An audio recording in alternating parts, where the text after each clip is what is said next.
Hello students, मैं मनोज खंडेलवाल आप सभी का बहुत बहुत स्वागत करता हूं। और जैसा कि हमने आपसे प्रॉमिस किया था कि हम एंटरप्राइज इंफॉर्मेशन सिस्टम पर कंप्लीट वीडियो सीरीज लेकर आएंगे आपके मई 2019 एग्जाम के लिए आईपीसीसी न्यू सिलेबस को ध्यान में रखते हुए। तो आज से हम वो कोर्स शुरू करने जा रहे हैं और आपको कोर्स शुरू करने से पहले मैं अपनी तरफ से कुछ मैसेज या कुछ पॉइंट शेयर करना चाहूंगा, जिसमें सबसे पहला पॉइंट ये है दोस्तों कि आप जो भी याद करेंगे वो आईसीआई के स्टडी मटेरियल से याद करेंगे, कोई भी दूसरी एक्सटर्नल बुक को फॉलो नहीं करेंगे। बिकॉज हमारे आंसर्स को जो जज किया जाएगा या इवेलुएट किया जाएगा वो आईसीआई के सजेस्टेड आंसर के बेसिस पर ही किया जाएगा।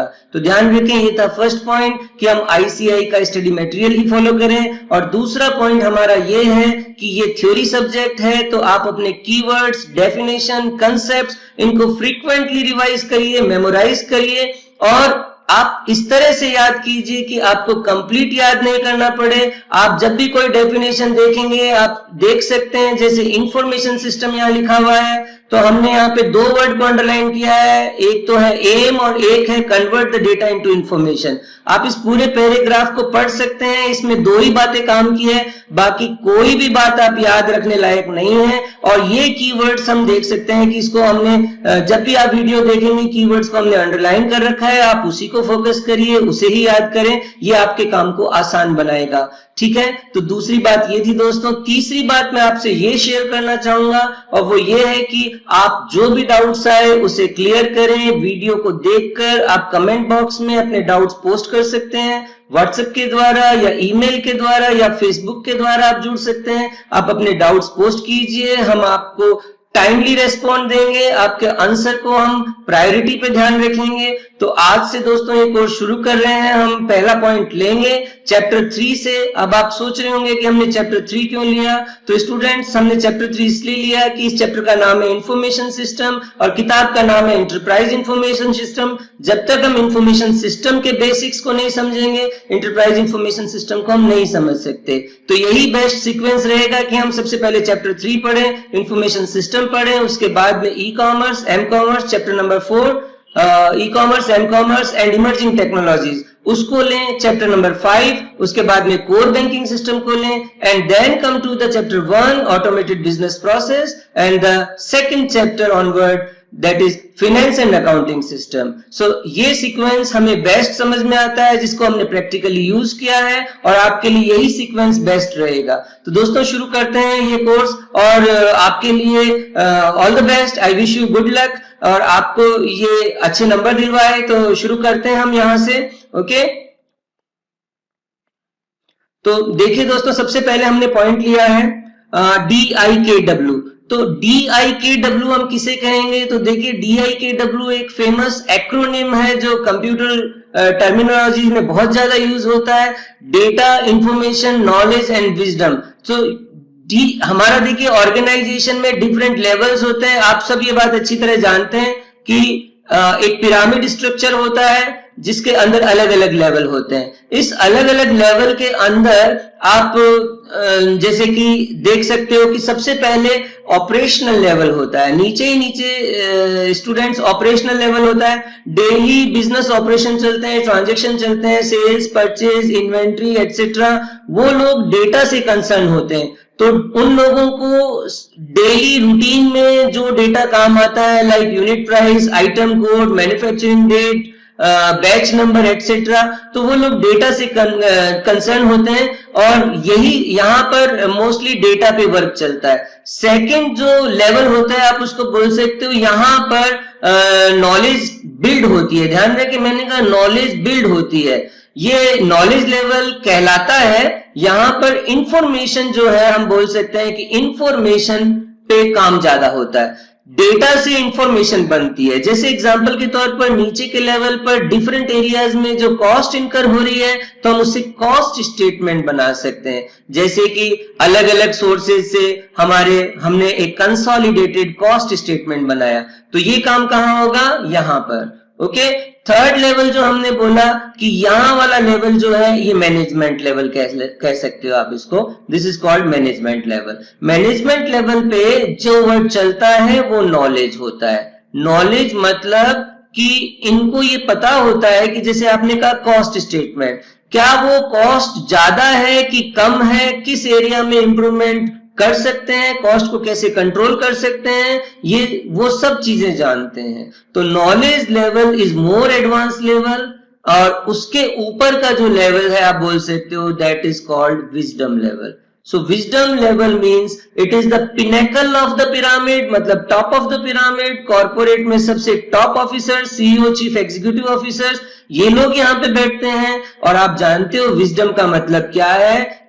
Wise people। Wise people means every time they take the right decision, again I am repeating, right decision every time, okay? So that is the hierarchy of data, information, knowledge and wisdom, okay? So next point I will say data हम बात कर चुके हैं। Data क्या है? Data raw facts होते हैं, directly useful नहीं होते हैं, मीनिंगफुल नहीं होते हैं, मैनेजमेंट को काम में नहीं आते हैं, बिकॉज इसमें कंटेक्स्ट नहीं होता है। कंटेक्स्ट का मतलब है कि जो डेटा है वो किसका है, मतलब हु, व्हाट, व्हेन, वेयर, ये सब चीज नहीं होता। If suppose if I write 50 पैसा, if I write something like that 50 पैसा, then you can not make a judgement what is 50 पैसा, मतलब ये 50 पैसा किसका है, कब का है, कहां का है। जब तक हम ये नहीं बताएंगे तब तक हम इसके बारे में कुछ भी नहीं जान सकते। No understanding, okay. सो 50 पैसा itself is does not have any meaning. तो हम उसको कनेक्ट करते हैं हु से, व्हाट से, व्हेन से और वेयर से, और क्या तैयार होती है? Information. Information means processed data.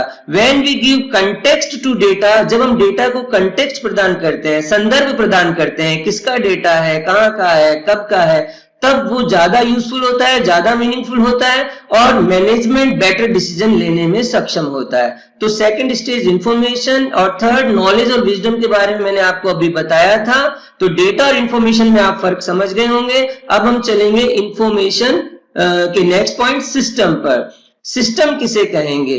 देखिए सिस्टम जो वर्ड है वो वर्ड जो है एक एग्रीगेटिव वर्ड है, जिसको हम बोल सकते हैं कि मैक्रो लेवल का वर्ड होता है। आप ये बात अच्छी तरह जानते हैं कि ये एग्रीगेटिव मैक्रो क्या होता है, यानी कि टोटलिटी में बात हो रही है, एग्रीगेटिव और मैक्रो, ओके।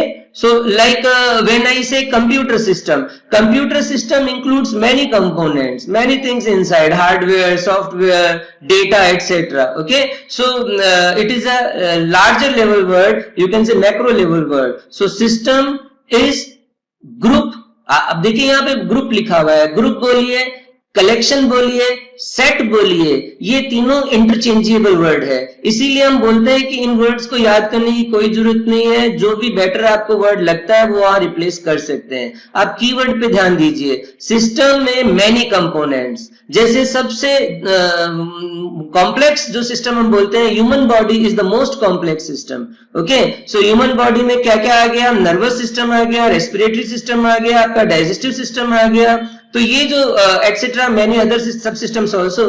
तो अगर हम कहें तो ये कितने कंपोनेंट्स हैं, और ये सभी कंपोनेंट्स आपस में रिलेटेड हैं, एक दूसरे से इंटरेक्ट करते हैं और एक दूसरे को सहयोग कर देते हैं। और सबसे बड़ी बात है एक कॉमन गोल। हर सिस्टम में जो जितने भी आप कंपोनेंट्स बोल रहे हो उनके अपने अपने गोल्स होते हैं, लेकिन एक कॉमन गोल का होना बहुत जरूरी है। तो कीवर्ड्स क्या मिले कि सिस्टम में मैनी कंपोनेंट्स, देखिए many elements components, cooperating elements, and the third thing is common goal. तो सिस्टम वर्ड आपका क्लियर हुआ होगा। अब हम अगले पॉइंट पर चलेंगे और नेक्स्ट पॉइंट है इंफॉर्मेशन सिस्टम। इंफॉर्मेशन सिस्टम किसे कहेंगे? ऑलरेडी आप इंफॉर्मेशन को समझ चुके हैं और सिस्टम को समझ चुके हैं। एक सिंपल डेफिनेशन आप बना सकते हैं कि वह सिस्टम जो मैनेजमेंट को टाइमली और एक्यूरेट इंफॉर्मेशन देता है, रेलिवेंट इंफॉर्मेशन देता है, वो इंफॉर्मेशन सिस्टम कहलाता है, ओके। पर हम इसको याद करेंगे किताब की डेफिनेशन से। तो किताब में आपको क्या दिया हुआ है? कॉम्बिनेशन। अब देखिए ये वर्ड जो है कॉम्बिनेशन, ये बेटर वर्ड है कलेक्शन से, बिकॉज कॉम्बिनेशन में कॉपरेशन ऑटोमेटिकली आ जाता है। So when we say combination, तो हमें कॉपरेशन लिखने की जरूरत नहीं पड़ती है। So combination of what? Combination of many elements. तो what are those elements? You know these elements. People, the first thing is people, yes. People, आप बोल सकते हो कि पीपल जो है यहां पर सबसे इंपॉर्टेंट एलिमेंट है। People, process and technology, yes we call it PPT. पहली बात सबसे important people, second process and third technology. ये 3 वर्ड आपको मिलते हैं। यहाँ पे टेक्नोलॉजी का मतलब हो गया आईटी और प्रोसेस का मतलब जैसे बैंकिंग सिस्टम, आपके चैप्टर कोर बैंकिंग, यस, तो प्रोसेस का मतलब हो गया बैंकिंग, प्रोसेस का मतलब हो गया अकाउंटिंग, प्रोसेस का मतलब हो गया मैन्युफैक्चरिंग और पीपल का मतलब हो गया यूजर। हम इस बात को आगे जानेंगे। अभी हमने कहा combination. I hope this word is okay, आप समझ गए होंगे। कॉम्बिनेशन वर्ड आप याद कर सकते हैं, पीपल, हार्डवेयर, सॉफ्टवेयर एंड अगर आप कहें तो इसको याद करने के लिए आप बोल सकते हो people, hardware, software, communication devices, network and data resources. आप इन कंपोनेंट्स को याद कर सकते हैं और वैसे आपको पता है कंप्यूटर सिस्टम में हार्डवेयर, सॉफ्टवेयर और कम्युनिकेशन डिवाइसेस, नेटवर्क, क्योंकि अब बिजनेस काफी डाइवर्सिफाइड होता है तो ये नेटवर्क। अभी देखिए कम्युनिकेशन डिवाइसेस एंड नेटवर्किंग, ये एक ही वर्ड बोल सकते हो आप, है ना। और 5 हो गए, people, hardware, software, communication and network devices and the final thing is database। तो आप बोल सकते हो 5 things, okay, 1 2 3 4 5, like your hand has 5 fingers, so 5 important things you can easily remember 5 things, okay, 5 things। तो इंफॉर्मेशन सिस्टम में 5 component होते हैं। अब इनको आप कंपोनेंट्स बोलिए, रिसोर्सेज बोलिए, ये एक ही बात है। एंड तीसरी बात पर्पस। आपने देखा कि सिस्टम की सभी बातें यहां पर आई, पर्पस आया, कॉम्बिनेशन वर्ड आया और इंफॉर्मेशन क्या होता है, डेटा को प्रोसेस करना, तो ऑलरेडी आपके लिए आसान बन गया। अब हम नेक्स्ट पॉइंट पे चलेंगे और ये जो नेक्स्ट पॉइंट है, आप चैप्टर के एंड में आप देख सकते हैं कि एक क्वेश्चन पूछा गया है, तो उस क्वेश्चन का क्या जवाब होगा। आप देखिए कि जब एग्जाम में क्वेश्चन पूछा जाता है कि हमारा आंसर तो सही होता है लेकिन जो पूछा गया है वो नहीं बताया गया, रेलिवेंट नहीं होता, तो जरा गौर से देखिए, इस क्वेश्चन को पढ़िए। आपको हो सकता है कि अगर मैं ये नहीं लिखूं या किताब में नहीं पढ़ा हो तो इसका दूसरा जवाब दे दें। जैसे यहाँ पे लिखा हुआ है information system model comprises of the following steps. अब वो क्या पूछना चाहता है तो हमें बताना पड़ेगा स्टेप्स। यहाँ पे फोकस कीजिए स्टेप्स को। स्टेप्स का मतलब the first step is input, yes the input is the first step, without input you can not process it. तो इनपुट क्या होता है, हमने अभी अभी बात की, इनपुट डेटा होता है, ओके। एंड आउटपुट क्या हो गया, आउटपुट हो गया इंफॉर्मेशन, ओके। और प्रोसेस क्या हो गया, process means sequence of activities. आप काफी एक्टिविटीज करते हो जो क्रम से करते हो डेटा को इंफॉर्मेशन में बदलने के लिए, ओके। सो 3 स्टेप हो गए, ध्यान रखें। फिर से अगर आपको कोई ये वर्ड पूछे, स्टेप्स मतलब input, process and output, okay. So next point पे चलेंगे। नेक्स्ट पॉइंट अपना है important characteristic of CBIS, computer based information system. ध्यान रखें ये हमने एक्रोनिम यहाँ पे लिखा है CBIS, computer based information system, okay. तो कंप्यूटर बेस्ड इंफॉर्मेशन सिस्टम जो है उसके कैरेक्टरिस्टिक, यहाँ पे वर्ड लिखा है कैरेक्टरिस्टिक। कैरेक्टरिस्टिक बोलिए, फीचर्स बोलिए। ध्यान रखें एग्जाम में कोई दूसरा वर्ड आए मैं फिर बोलूंगा, कैरेक्टरिस्टिक बोलिए या फीचर बोलिए। हिंदी के स्टूडेंट्स ध्यान रखिए, विशेषताएं बोलिए या लक्षण बोलिए। कंप्यूटर बेस्ड इंफॉर्मेशन सिस्टम की विशेषताएं बताइए। अब जरा गौर से देखिए, मुझे कुछ भी नहीं बताने की जरूरत, क्योंकि ऑलरेडी आप इंफॉर्मेशन सिस्टम पढ़ चुके हैं। आपको वही चीज मिलेगी, ऑब्जेक्टिव्स। हमने कहा ऑब्जेक्टिव, गोल या एम या पर्पस। सेकंड क्या बात मिली, इंटरेक्टिंग सब सिस्टम, मैनी कंपोनेंट्स आपस में एक दूसरे से इंटरेक्ट करते हैं, okay. And the third thing क्या मिला, कॉमन गोल। तो ऑलमोस्ट वही बात है। अब ये क्वेश्चन भी आपको चैप्टर के एंड में मिलेगा, आपका ये क्वेश्चन भी कवर हो गया। ध्यान रखिए इंपॉर्टेंट कैरेक्टरिस्टिक ऑफ सीबीआईएस, और वो इंपॉर्टेंट कैरेक्टरिस्टिक वही है जो आपके इंफॉर्मेशन सिस्टम की डेफिनेशन में हमने इंक्लूड की है।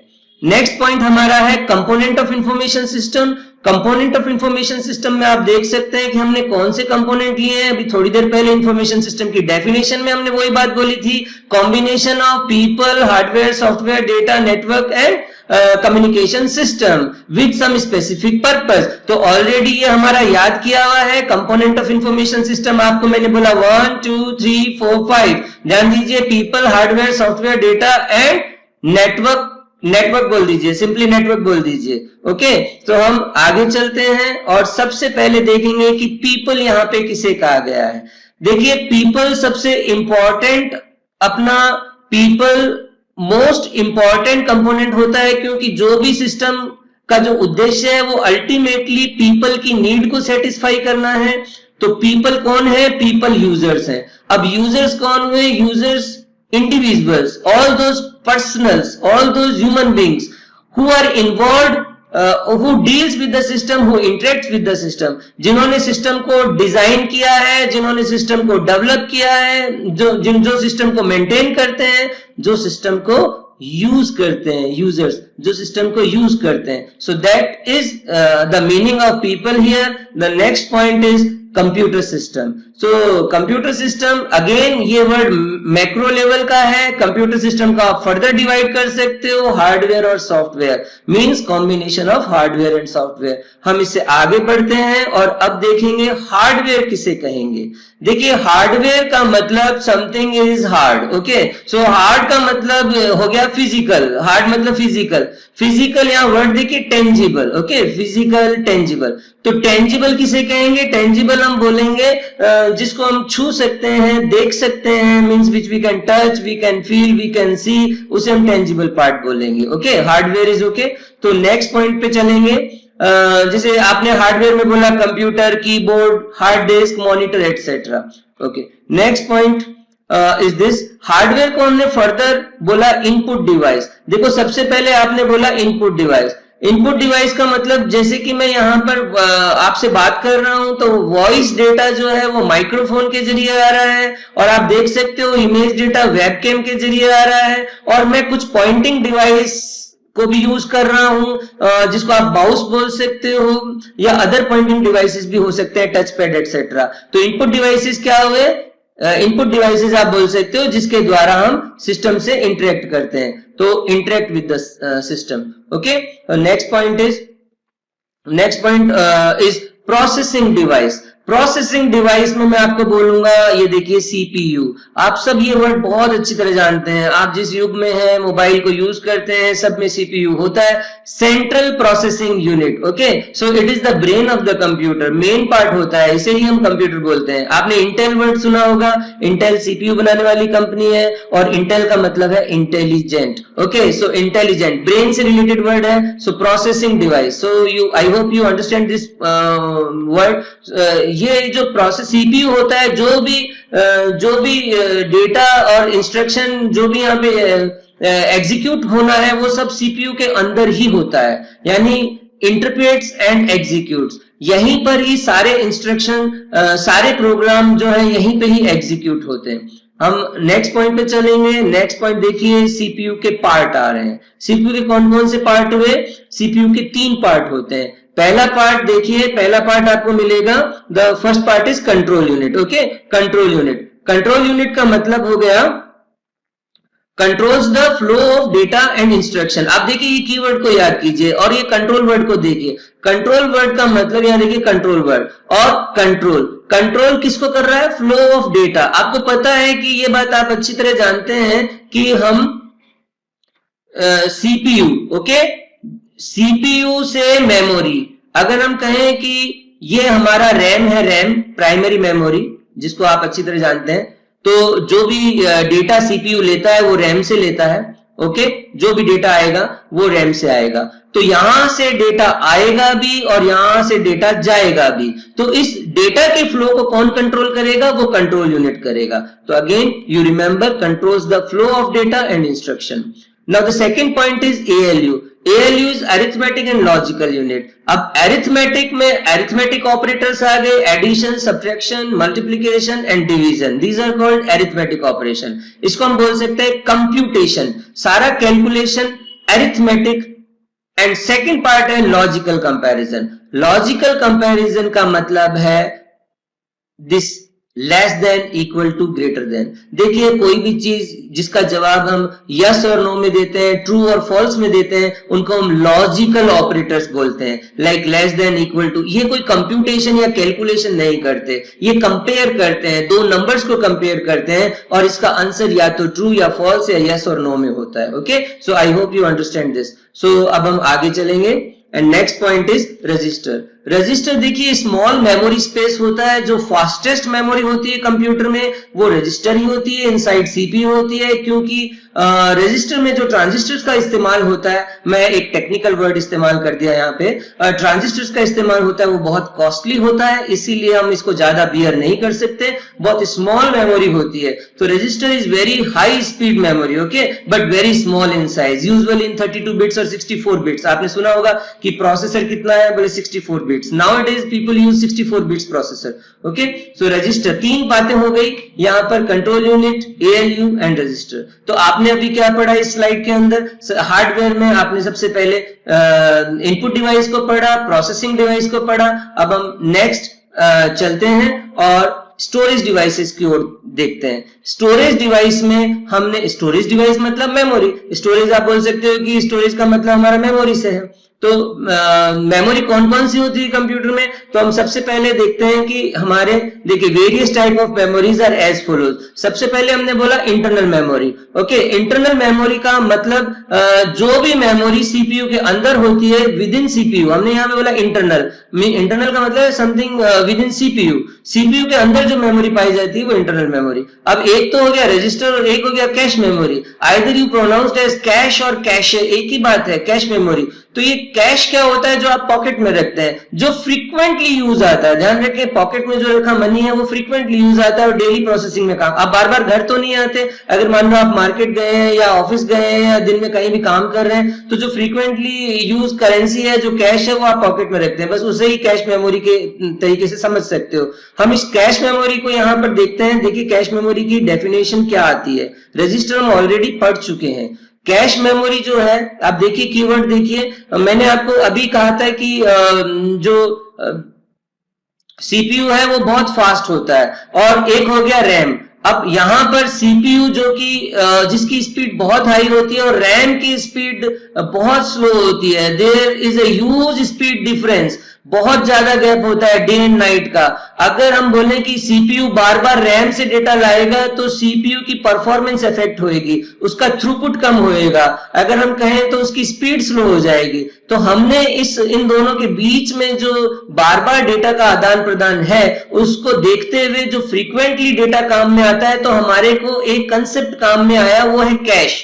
अब ये जो कैश मेमोरी है इसको हम सीपीयू और रैम के बीच में भी रख सकते हैं, और हम बेटर है कि इस मेमोरी को हम सीपीयू के अंदर ही डाल दें, कि सीपीयू जो भी फ्रीक्वेंटली इंस्ट्रक्शन जो काम में लेता है वो कैश मेमोरी में रख लेगा, और अगर वहां पे नहीं मिलेगा तभी वो रैम से वो डेटा लेकर आएगा। अब आपको ये डेफिनेशन बहुत इजीली याद हो जाएगी स्टूडेंट्स, कीवर्ड पे ध्यान दीजिएगा। मैंने क्या बोला? There is a huge speed difference between CPU and primary memory means RAM. To bridge this gap, इस गैप को भरने के लिए, इस स्पीड डिफरेंस के गैप को भरने के लिए हमने जिस मेमोरी को यूज किया वो कहलाएगा कैश मेमोरी, ओके। तो हम अगले बात पर ध्यान देंगे, और अगला है हमारा प्राइमरी मेमोरी और मेन मेमोरी। देखिए हमने यहां वर्ड यूज किया प्राइमरी मेमोरी और main memory. Yes, both mean same thing, okay. सो यहां पर हमने कहा प्राइमरी मेमोरी, मेन मेमोरी। अब आप वर्ड पे जाइए। Primary mean something first hand. CPU directly जो मेमोरी लेता है, जिन मेमोरी डिवाइसेस से इंटरेक्ट कर सकता है, डायरेक्टली कनेक्टेड है, उन्हें प्राइमरी मेमोरी आप बोल सकते हो। ऐसा बोलते ही हमारे सामने दो चीज पिक्चर में आती है, और आप भी ये बात जानते होंगे, एक को रैम बोलते हैं और एक को रोम बोलते हैं। यस, रैम और ROM everybody knows I think, है ना। तो random access memory and read only memory. तो primary memory is that memory which is directly connected with CPU, और सीपीयू जिनसे डायरेक्ट डेटा ले सकता है या दे सकता है, उसे प्राइमरी मेमोरी। लेकिन देखिए किताब में डेफिनेशन किस तरह से लिखी हुई है। वो मेमोरी जिसमें किसी भी लोकेशन को किसी भी ऑर्डर में एक्सेस किया जा सकता है। देखिए आप यही कोई ध्यान दें, बाकी चीज आप ना देखें। कोई भी लोकेशन को किसी भी ऑर्डर में एक्सेस किया जा सकता है, उसे हम प्राइमरी मेमोरी बोलते हैं। नॉर्मली ये डेफिनेशन रैंडम एक्सेस के लिए यूज की जाती है। आपकी किताब में ये डेफिनेशन प्राइमरी मेमोरी के लिए यूज की हुई है, okay. So primary memory is that memory in which any memory location can be accessed in any order, okay. So the next point is there are two types of primary memory, one is RAM and one is ROM. So what is the difference between RAM and ROM? देखिए जब कभी भी हम memory devices में difference करते हैं तो हम बोलते हैं volatile and non volatile. Volatile mean something जो उड़ जाता है ना, जैसे कि पेट्रोल उड़ जाता है। तो जो चीज जितनी देर उसमें पावर है कंप्यूटर में तब तक वो मेमोरी को रिटेन करता है, अदरवाइज वो मेमोरी जो है वो इट गोज ऑफ। तो जैसे ही आपने कंप्यूटर को स्विच ऑफ किया वो मेमोरी चली जाती है। तो रैम के अंदर वॉलेटाइल नेचर की मेमोरी होती है। ओके, जब तक पावर है तब तक उसमें डेटा रहेगा। दूसरी बात read write. Okay, read write, इसमें आप रीड भी कर सकते हैं और न्यू डेटा जो सीपीयू से नया डेटा आया है वो राइट भी कर सकते हैं इस मेमोरी स्पेस में। And the second ROM is non volatile. ROM permanent storage की होती है जिसको हम चेंज नहीं कर सकते। नॉन वॉलेटाइल ये टेक्निकल वर्ड है, देखो कई लोग वॉलेटाइल को टेम्पररी भी बोलते हैं और नॉन वॉलेटाइल को परमानेंट भी बोल सकते हैं, पर ध्यान रहे कि हम टेक्निकल वर्ड का इस्तेमाल करें वॉलेटाइल और नॉन वॉलेटाइल, इस वर्ड का इस्तेमाल ना करें लाइक टेम्पररी और permanent. Okay, and second thing is read only memory. तो अब जरा गौर से देखिए इन दोनों में क्या डिफरेंस हुआ। आपको डिफरेंस दिख रहा होगा, रैम मतलब वॉलेटाइल, रोम मतलब नॉन वॉलेटाइल। रैम मतलब read and write memory and ROM मतलब रीड ओनली मेमोरी। ओके, और ये जो ऊपर बात लिखी हुई है ये दोनों के लिए ही सही है। Any location can be accessed in any order. ध्यान रखें ये केवल रैंडम एक्सेस के लिए नहीं, रोम में भी ऐसा ही होता है। ओके, सो हम आगे चलते हैं। अगला पॉइंट है सेकेंडरी मेमोरी। तो आपने अभी अभी इस बात पे गौर किया होगा कि हमारी प्राइमरी मेमोरी में एक लिमिटेशन है कि जब हमारा मेन यही होता है वर्केबल एरिया रैम, जिसको हम मेन मेमोरी बोलते हैं। देखिए क्या लिमिटेशन है, एक तो डेटा टेम्परेरी होता है, जितनी देर पावर है उतनी देर ही डेटा रहता है, बाद में वो नहीं रहता, परमानेंट नहीं होता। दूसरा, स्टोरेज स्पेस उतना नहीं है। इस चीज को हम दूर करने के लिए हमारे दिमाग में सेकेंडरी मेमोरी का ख्याल आता है। अब सेकेंडरी मेमोरी की डेफिनेशन बहुत इजी है, सेकेंड हैंड। सेकेंड हैंड मतलब सीपीयू जिसको डायरेक्टली नहीं लेता, जिस डेटा को, जिस मेमोरी को डायरेक्टली नहीं एक्सेस करता, किसी हम बोल सकते हैं इनपुट आउटपुट चैनल्स के द्वारा एक्सेस करता है, तो वो सेकेंडरी मेमोरी है। Okay, not directly accessible, non volatile nature की होती है। ये हमने अभी बोला, बिगर इन साइज। ओके, काफी बड़ी होती है और इनएक्सपेंसिव भी होती है। एज कंपेयर टू हम कहें तो रैम की तुलना में इतनी कॉस्टली नहीं होती है। अब देखिए, आप जो भी आप हार्ड ड्राइव बोले, देखो हार्ड ड्राइव बोलो, हार्ड डिस्क बोलो, what ever you call it, CD बोलिए, डीवीडी बोलिए, पेन ड्राइव बोलिए, ये डायरेक्टली सीपीयू इनसे कनेक्ट नहीं होता। सीपीयू रैम से ही लेता है, रैम इनसे कनेक्ट होता है इनपुट आउटपुट चैनल से। तो that is called secondary memory. Now come to the next point. Next point हमारा है वर्चुअल मेमोरी। तो स्टूडेंट्स मैं आपको यहाँ पे बता दूं, इसको मैं मार्क कर रहा हूं वर्चुअल मेमोरी को।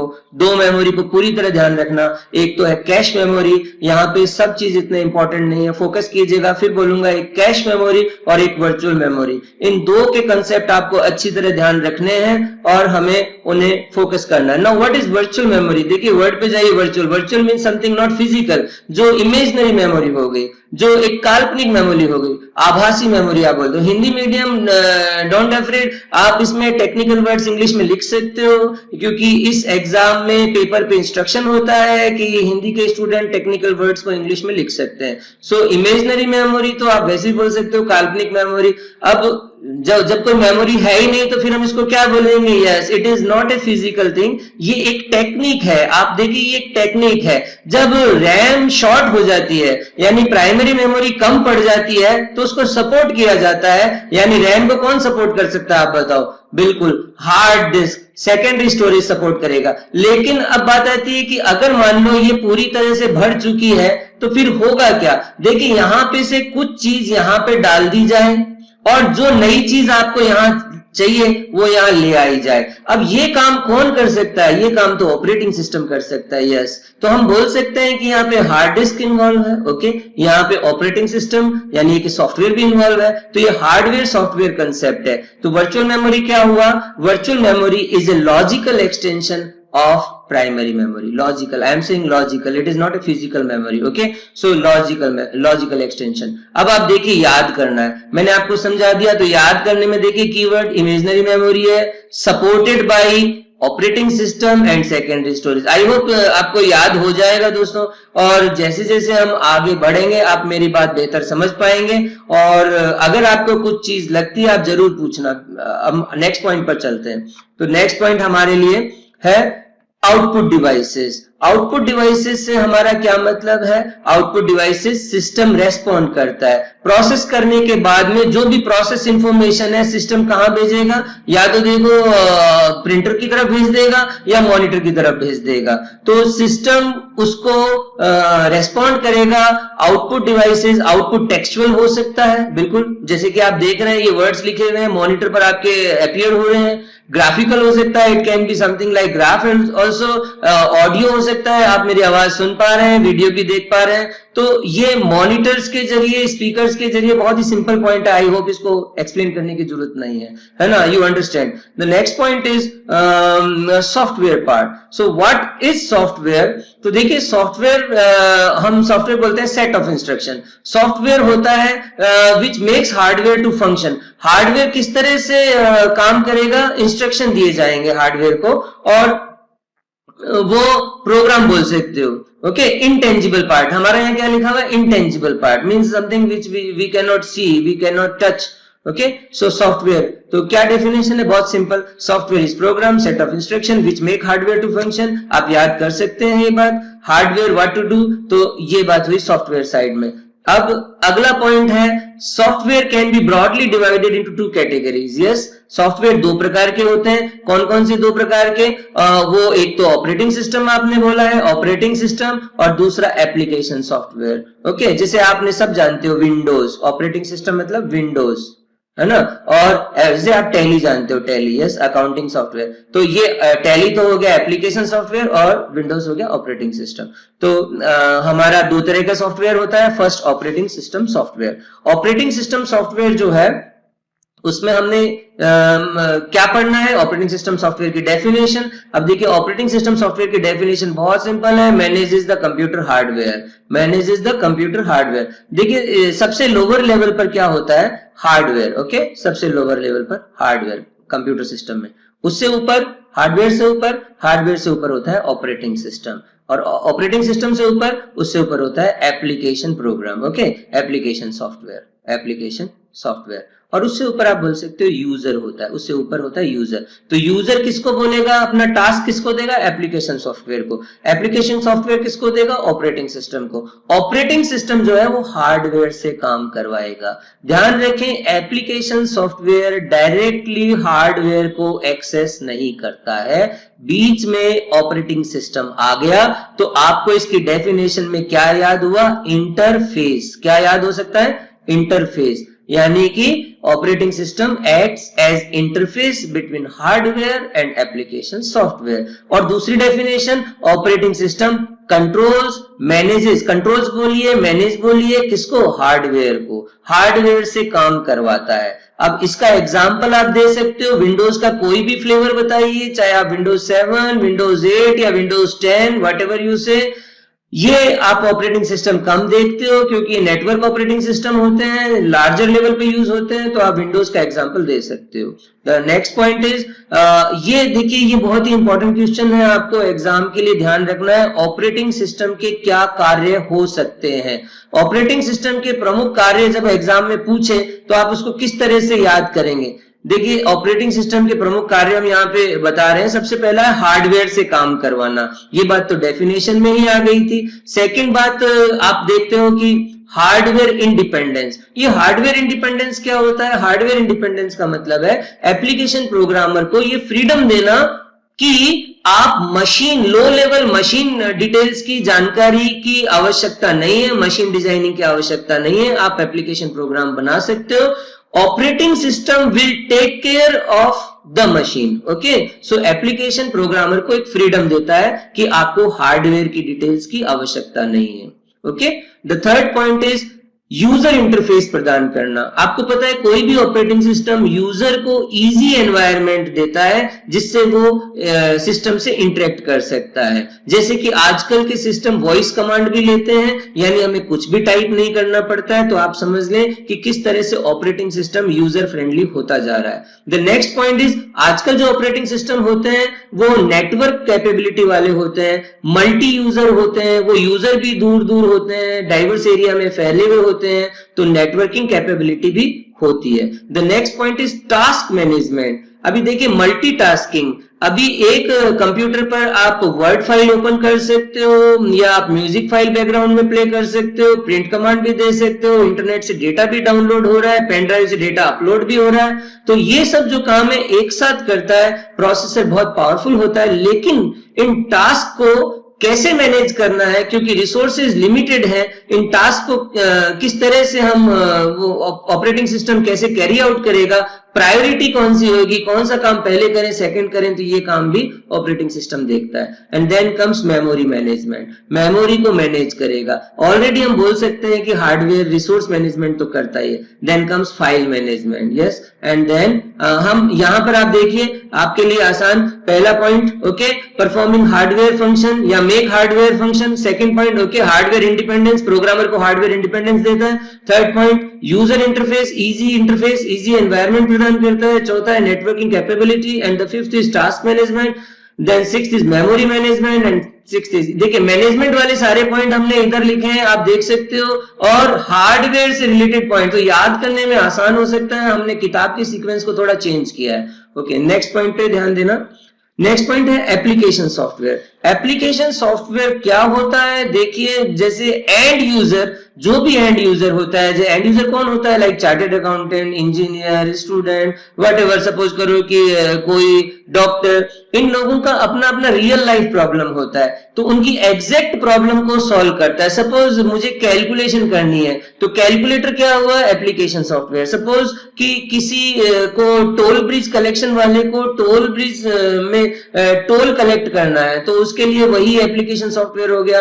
अगर कोई अकाउंटिंग का काम करता है, अकाउंटिंग और फाइनेंस, तो वो टैली पर कर सकता है, तो टैली भी आपका एप्लीकेशन सॉफ्टवेयर हो गया। और आप एप्स वर्ड यूज करते हो शॉर्ट में, और कितने एप्स, जैसे कि गेम खेलना, म्यूजिक एप्स और ये सब, तो एप्लीकेशन सॉफ्टवेयर एंड यूजर की डायरेक्ट स्पेसिफिक टास्क, देखिए हमने लिखा स्पेसिफिक टास्क, विशेष कार्यों को पूरा करता है, रियल लाइफ प्रॉब्लम को एड्रेस करता है। ओके, सो हम नेक्स्ट पॉइंट पर यहां चलेंगे।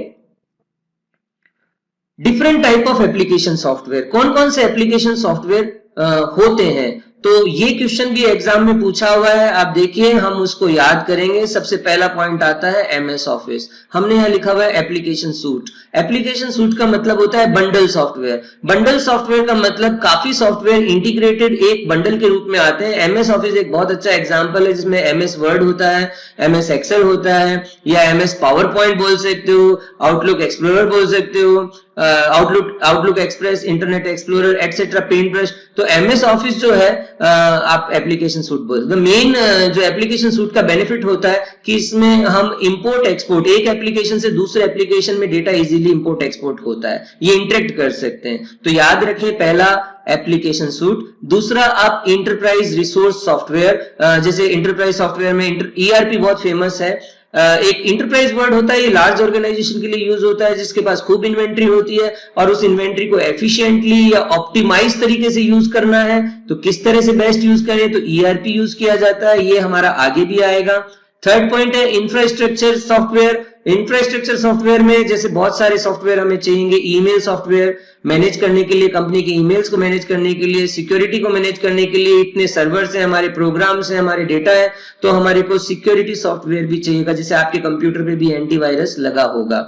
देन नेक्स्ट पॉइंट है information worker software. Information worker मतलब जैसे कि हम अगर कहें तो कोई ऑडिट का काम कर रहा है, ऑडिट का आजकल ऑडिट ऑनलाइन होती है, तो हमने यहाँ पर एक एग्जांपल लिया, CAAT computer assisted audit tools. तो कंप्यूटर आपको असिस्ट करता है ऑडिट करने में, तो इस तरह के भी सॉफ्टवेयर है। And next is content access software. इसमें सबसे बड़ी कंपनी आप एडोब डिजिटल बोल सकते हो। एडोब डिजिटल के बहुत सारे प्रोडक्ट आते हैं, आपने एडोब पीडीएफ और एडोब फोटोशॉप और ये सब सुना होगा, तो वो कंटेंट एक्सेस सॉफ्टवेयर कहलाते हैं। Now come to the point, educational software. So educational software ICI की तरफ से आपको लाइक सपोज सीडी दी जा रही है, तो वो भी उसके अंदर आ जाएगी, exam CD, any kind of education related material you can say. The next is media development software. आपने कई तरह के मीडिया एडिटिंग सॉफ्टवेयर देखे होंगे जो एडवर्टीजमेंट प्रिपेयर करने के काम आ सकते हैं, या अदर कंपनी का लीफलेट्स, ब्रोशर्स एटसेट्रा, तो मीडिया डेवलपमेंट सॉफ्टवेयर भी आप बोल सकते हो। अभी ये देखिए यहाँ पे आपको यही आंसर देना है। अभी कई बार क्या होता है, स्टूडेंट को एग्जाम में पूछा जाता है कि आप एप्लीकेशन सॉफ्टवेयर बताइए, वो क्या करता है, कुछ अपनी तरफ से लिखा जाता है, जैसे टैली लिख दिया। अब यहाँ पे कहीं टैली नहीं लिखा हुआ, हालांकि मिलता जुलता मामला है, जैसे टैली ईआरपी ऑलमोस्ट क्लोज है, बहुत क्लोज है, क्योंकि टैली भी फाइनेंस और अकाउंटिंग का काम करता है और ईआरपी में एक मॉड्यूल होता है फाइनेंस और अकाउंटिंग का। तो हमारे आंसर एग्जैक्टली मैच नहीं हो रहे, तो आपको हो सकता है मार्क्स नहीं मिले। इसीलिए स्टूडेंट्स ये ध्यान रखें कि आप फ्रीक्वेंटली टॉपिक को ग्रिप में लाने के लिए आप रिवाइज करें। एक बार मैं पीछे जाता हूं, आप देखिए, आप सबसे पहले बोलेंगे एप्लीकेशन सूट, देन उसके बाद एंटरप्राइज सॉफ्टवेयर। ये इस तरह से आप इसको मेमोराइज करें और अपने जितना आप फ्रीक्वेंटली रिफ्रेश करेंगे मेमोरी में, उतना ही अच्छा आप रिप्रोड्यूस कर पाएंगे एग्जाम में। सो नेक्स्ट पॉइंट लेते हैं, उसके बाद में बेनिफिट्स ऑफ एप्लीकेशन सॉफ्टवेयर, और बहुत ही कंसाइज मैनर में आप 3 बेनिफिट्स बोल सकते हो। पहला बेनिफिट ये है कि ये यूजर की एग्जैक्ट नीड को पूरा करता है। Exact need, I will say exact need. If I want a calculator, तो कैलकुलेटर ही चाहिए। इसी तरह से आप समझ सकते हो, अगर मुझे कोई बिल बनाना है, इनवॉइस बनाना है, टैली सॉफ्टवेयर काम कर सकता है अकाउंटिंग का। तो address user needs, I will say exact needs. Okay, third point, second point is regular updates. अब सपोज कीजिए जीएसटी हमारे इंप्लीमेंट हो चुका है ऑल इंडिया में, वन टैक्स। तो अभी आप बिजनेस करते हैं तो आपको ये टेंशन लेने की जरूरत नहीं पड़ती कि जो टैक्स जो होता है वो डायनेमिक होता है, गवर्नमेंट चेंजेस करती रहती है, तो आप कोई लीगल रिस्क में ना रहे, इसके लिए आपको रेगुलर अपडेट मिलता है। टैली सॉफ्टवेयर अगर आपने लिया है या कोई और दूसरा जीएसटी का सॉफ्टवेयर लिया है तो आपको रेगुलर अपडेट्स मिलेंगे। As soon as there are changes in the laws, वो आपका अपडेट हो जाएगा, तो you need not to worry. तो ये भी बात इसमें बेनिफिट है। And the third thing I am writing here is less threat from virus. Virus is a bad program जो सिस्टम को अफेक्ट करता है। अब एप्लीकेशन प्रोग्राम बहुत स्पेसिफिक होता है, तो स्पेसिफिक प्रोग्राम के लिए ज्यादातर वायरस डिजाइन नहीं किए जाते हैं। दूसरा, हम ये भी बोल सकते हैं कि एप्लीकेशन प्रोग्राम जो होता है उसको रेस्ट्रिक्टेड एक्सेस प्रदान किया जाता है, हर किसी को एक्सेस प्रदान नहीं किया जाता, इसीलिए वायरस का होने का कम चांस है। Now come to the point, disadvantages side. Disadvantages side, the first thing is it is very costly because ये आपकी आवश्यकताओं को देखकर बनाया जाता है, ये सबके लिए नहीं बनाया जाता है, तो बहुत कॉस्टली पड़ता है इसका designing. And the second point is it can be infected from malware. देखिए यहाँ पर हमने डिसएडवांटेज साइड में जो लिखा है कि इन्फेक्शन फ्रॉम मेलवेयर, यहाँ ये डिसएडवांटेज लिखा है, और जबकि यहाँ पे क्या लिखा है, लेस थ्रेट फ्रॉम वायरस। तो ये कॉन्ट्राडिक्टरी बात हो गई, हो सकता है आपको ये कंफ्यूज करे।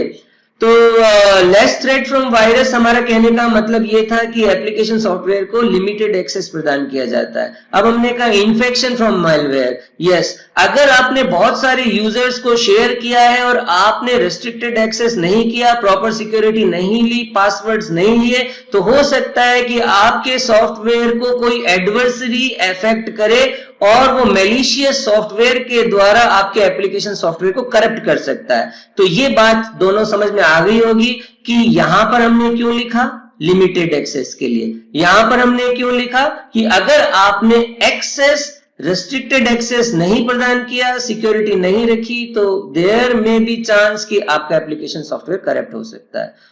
तो दोस्तों आज हम इतनी यहीं पर ही रोकेंगे और हम कल जब आगे बात करेंगे तो इससे आगे बढ़ेंगे। हमने आज जो किया उसका मेन पर्पस ये था कि इंफॉर्मेशन किसे कहते हैं, सिस्टम किसे कहते हैं, इंफॉर्मेशन सिस्टम किसे कहते हैं और इंफॉर्मेशन सिस्टम के कौन कौन से कंपोनेंट होते हैं। हमने सबसे पहले पढ़ा इंफॉर्मेशन सिस्टम में पीपल रिसोर्सेज, पीपल बोल सकते हो आप। सेकंड हमने पढ़ा कंप्यूटर सिस्टम में हार्डवेयर पार्ट, हार्डवेयर में कौन कौन सा, input devices, processing devices, storage devices and output devices. और उसके बाद में हमने सॉफ्टवेयर पार्ट पढ़ा, सॉफ्टवेयर में ऑपरेटिंग सिस्टम सॉफ्टवेयर और application software. Guys, this part was bit easy, so I hope you understand. The next time, कल जब हम आगे नेक्स्ट वीडियो जब भी आएगा हम इससे आगे बढ़ेंगे, हम डेटाबेस के ऊपर बात करेंगे और नेटवर्क के ऊपर भी बात करेंगे। तो आप हमसे जुड़े रहिए, अपने डाउट्स जरूर पूछना। आपको ये कोई भी डाउट्स हो आप क्वेरी कीजिए कमेंट बॉक्स में, हम जरूर आपको रेस्पॉन्ड करेंगे। तो okay, so see you in the next video. और हमारा नेक्स्ट वीडियो में इससे आगे का जो टारगेट रहेगा वो यही कि हम डेटाबेस को फोकस करें और नेटवर्क को फोकस करें और कंप्यूटर सिस्टम के कंपोनेंट्स को कंप्लीट करें। So okay, thank you.